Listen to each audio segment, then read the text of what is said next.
Ces prochains jours, un éventail d'anomalies météorologiques nous attend. L'Espagne est au bord d'une température de 49 degrés, ce qui pourrait devenir un nouveau record national pour le pays. L'Allemagne risque de voir son thermomètre afficher un chiffre record de 45 degrés. Quant à la Grèce, la caméra thermique y enregistre carrément une température de surface de 75 degrés Celsius. Une autre partie du continent se prépare à de dangereuses supertempêtes. Au-dessus de la mer Baltique se forme un cyclone qui, en juillet, ne se rencontre normalement jamais. Et à l'autre bout du monde, 3 systèmes tropicaux se forment simultanément. Et l'un de ces cyclones s'abattra sur des villes et même des mégapoles dès demain. Mais ce n'est pas tout. En Russie, on attend des tornades. Dans l'Oural, on annonce 36 degrés à l'ombre, tandis qu'en Asie centrale, les thermomètres afficheront carrément 48 degrés. Un chiffre incroyable. Aujourd'hui, nous allons examiner en détail ce qui se passe et ce à quoi il faut s'attendre dans les prochains jours, en commençant par le front le plus brûlant de cet été. Commençons par l'essentiel. L'Europe est actuellement littéralement brûlante, et ce n'est pas une exagération. Le continent connaît déjà sa 3e vague de chaleur extrême qui s'étend de la Méditerranée jusqu'à la Scandinavie. Autrement dit, la chaleur a atteint des régions où elle ne parvient normalement jamais. Regardez ce qui se passe. En Grèce, les thermomètres ont localement dépassé 43 degrés. Mais ce n'est pas encore le plus intéressant. Des scientifiques ont réalisé une imagerie thermique d'Athènes, et il s'est avéré que la surface de certains quartiers de la ville avait chauffé jusqu'à près de 60 degrés. Et savez-vous où c'est le pire ? Au stade panathénaïque, la température de surface a atteint près de 75 degrés. C'est une température à laquelle on peut littéralement se brûler. À Chypre, les météorologues prévoient 44 degrés. En Espagne, c'est déjà la 3e vague de chaleur de l'été, avec localement plus de 42 degrés. En Italie, la situation est si grave que le niveau d'alerte météorologique maximale a été déclaré dans 18 grandes villes, dont Rome, Florence et Naples. Et voici maintenant un fait qui surprendra même les météorologues les plus chevronnés. En Norvège, oui, dans le nord de l'Europe, une véritable vague de chaleur a été enregistrée. 40 stations météorologiques ont officiellement confirmé les critères d'une vague de chaleur, et 10 d'entre elles ont battu des records de température locaux la semaine dernière. Et voici ce qui est vraiment inhabituel. Pour la première fois depuis le début des observations, une température supérieure à 30 degrés a été enregistrée à plus de 800 mètres d'altitude. Pour les montagnes scandinaves, c'est à peu près comme apercevoir un palmier au-delà du cercle polaire. Mais tout cela n'est qu'un prologue. Les météorologues préviennent d'une seule voix. La véritable vague de chaleur est encore à venir. Dans les prochains jours, l'anticyclone commencera à se déplacer vers le nord, et les régions occidentales de l'Allemagne verront des températures de 35 degrés et plus. Selon les modèles météorologiques, fin juillet et début août nous réservent une nouvelle poussée de chaleur, encore plus forte. En Europe centrale, la température pourrait s'approcher tout près de la barre des 40 degrés. Le modèle espagnol GFS présente un scénario plutôt effrayant. Dans la région de Séville, le 2 août, la température pourrait atteindre 49 degrés. Si cela se produit, le record national de l'Espagne, établi en 2021, sera battu. Les thermomètres affichaient alors 47,6 degrés. Et voici ce qu'il est important de comprendre. Il ne s'agit pas simplement d'une anomalie locale, propre à un seul pays. Selon les données de l'Agence américaine d'observation océanique et atmosphérique, des températures supérieures à 35 degrés toucheront dans les prochains jours au moins 190 millions d'habitants en Europe. Et la cause ne réside pas seulement dans l'atmosphère, mais aussi dans l'océan. On y enregistre une chaleur record de l'eau. De véritables vagues de chaleur marine s'étendent. Une surface marine chaude libère dans l'atmosphère davantage de vapeur d'eau et d'énergie. Pour le continent, cela signifie une combinaison dangereuse. Des pluies plus intenses dans certaines régions et une chaleur encore plus forte dans d'autres. Il convient de dire un mot à part sur l'Allemagne.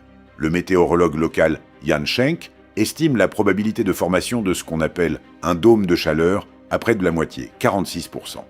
Qu'est-ce que cela signifie concrètement ? Le modèle européen prévoit, pour début août, entre 35 et 38 degrés dans le sud et le sud-ouest du pays, localement jusqu'à 40 degrés. Le modèle américain, lui, dresse un tableau bien plus sombre pour l'ouest, le sud-ouest et l'est de l'Allemagne. Il envisage des valeurs pouvant atteindre 45 degrés. Si cela se produisait, ce serait le record absolu de température du pays depuis le début des observations, qui serait battu 41,8 degrés. Pour l'instant, ce scénario est considéré comme extrême, mais le simple fait que les modèles l'envisagent en dit déjà long. Et c'est là qu'apparaît un autre problème, qui rend la situation bien plus dangereuse que de simples journées chaudes. Dans plusieurs Länder allemands, les sols n'ont reçu que 30 à 40% des précipitations habituelles. Quant au lac de Constance, le plus grand plan d'eau de la région, son niveau est descendu au plus bas jamais enregistré pour un mois de juillet depuis le début des mesures, et ces mesures remontent à 1830. Autrement dit, près de 200 ans d'observation et jamais une telle situation ne s'était produite. Le Centre européen de prévision des tempêtes, Estofex, a déclaré un niveau d'alerte rouge, le niveau maximal, pour une partie de l'Italie, le sud de la Croatie, le sud de la Bosnie, le Monténégro et le Kosovo. On y attend de très grosses grêles, des rafales de vent destructrices et possiblement des tornades. Le risque de tornade le plus élevé est identifié par les météorologues dans l'est de la Bulgarie et l'est de la Roumanie, ainsi que dans le nord de la Grèce et le nord-ouest de la Turquie. Et ce n'est pas fini. Selon les services météorologiques italiens, dès le milieu de la semaine prochaine, la région européenne va connaître un véritable yo-yo météorologique. La température chutera brutalement de 12 degrés d'un coup. La rencontre entre un front froid scandinave et la chaleur persistante provoquera de fortes pluies et une grêle géante. Et une alerte rouge a déjà été déclarée pour les 4 prochains jours dans le centre et le sud de l'Italie. Les météorologues d'Estofex qualifient carrément cet épisode de l'un des plus intenses phénomènes météorologiques extrêmes de la région depuis le début de l'été. Un scénario particulier se déroule au-dessus des mers. Commençons par la Baltique, car un phénomène s'y produit actuellement que les météorologues qualifient de vraiment rare pour le milieu de l'été. Un cyclone ondulatoire de force tempête. D'ordinaire, de tels tourbillons puissants se forment en automne ou en hiver, alors que là, on est fin juillet. Le cyclone s'est formé au-dessus de la Scandinavie et s'est brutalement creusé en quelques heures, juste au-dessus de la partie centrale de la mer Baltique. La cause en est une combinaison unique de facteurs. L'eau au large de l'île de Gotland s'est réchauffée jusqu'à 18 ou 19 degrés, au-dessus de la norme climatique, tandis qu'à environ 5,5 km d'altitude, au-dessus de cette même zone, se trouve au même moment un air très froid. Ce contraste entre une surface chaude et des couches supérieures froides crée une instabilité atmosphérique extrêmement forte. Et le cyclone se creuse littéralement à toute vitesse.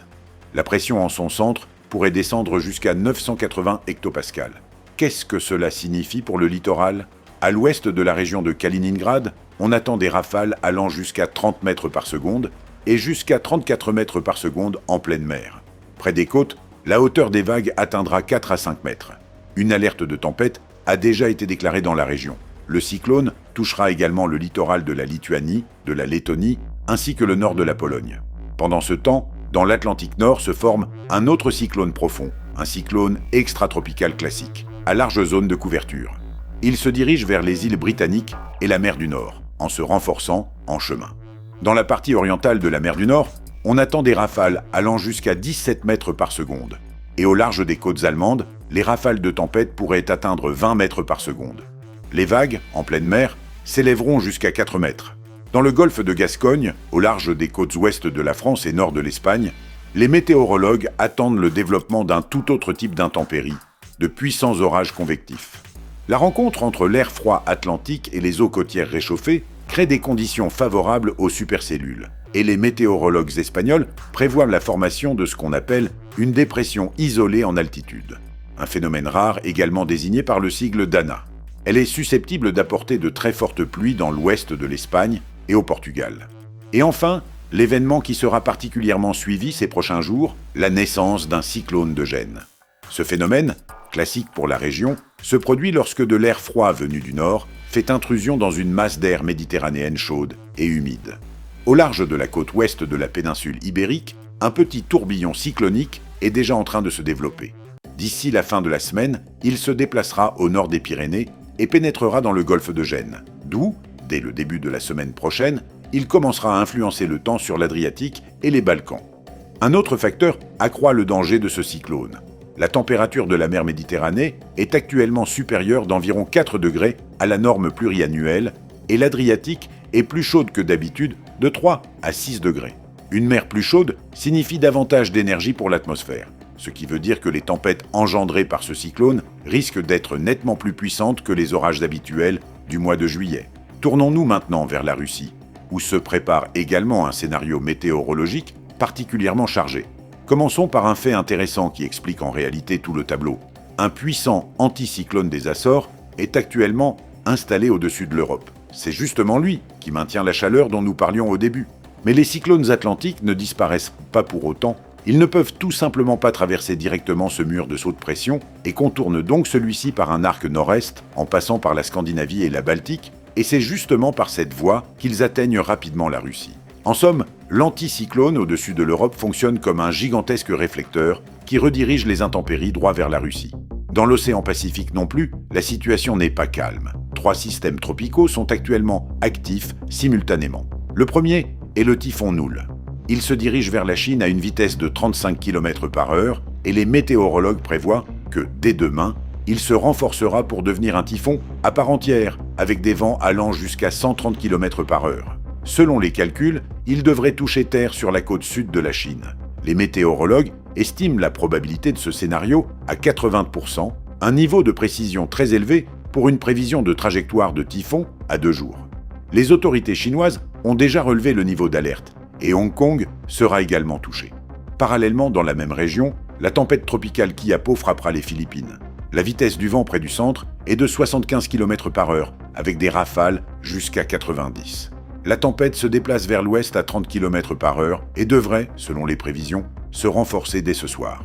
Et le troisième système dans cette même zone est une dépression tropicale à l'est des Philippines, qui, selon les prévisions, va se renforcer à un rythme fulgurant. Aujourd'hui, il s'agit d'une tempête avec des vents de 85 km/h et dès demain, les météorologues attendent un typhon à part entière avec des rafales pouvant atteindre 150 km/h. C'est l'un de ces cas rares où un cyclone passe du stade de dépression à celui de typhon en seulement 2 jours. Passons maintenant à l'Atlantique. La tempête tropicale Bertha, dont nous avions parlé dans notre précédente vidéo, y sévit actuellement. Elle a déjà touché terre à 2 reprises, d'abord en Louisiane, puis elle s'est déplacée le long de la côte et a frappé le Texas. Les météorologues prévoient de 50 à 100 mm de pluie, localement jusqu'à 150, une onde de tempête pouvant atteindre 1,2 m en Louisiane, en Alabama et en Floride, des vents soutenus jusqu'à 80 km/h et, ce qui est particulièrement dangereux, des tornades isolées dans la région de Florida Big Bend. Ce sont justement ces tourbillons locaux rapides, engendrés par la tempête tropicale, qui s'avèrent souvent plus imprévisibles et plus dangereux que la tempête elle-même. Nous continuons à suivre l'évolution de la situation. En attendant, retrouvez nos précédentes vidéos sur les risques naturels sur notre chaîne YouTube.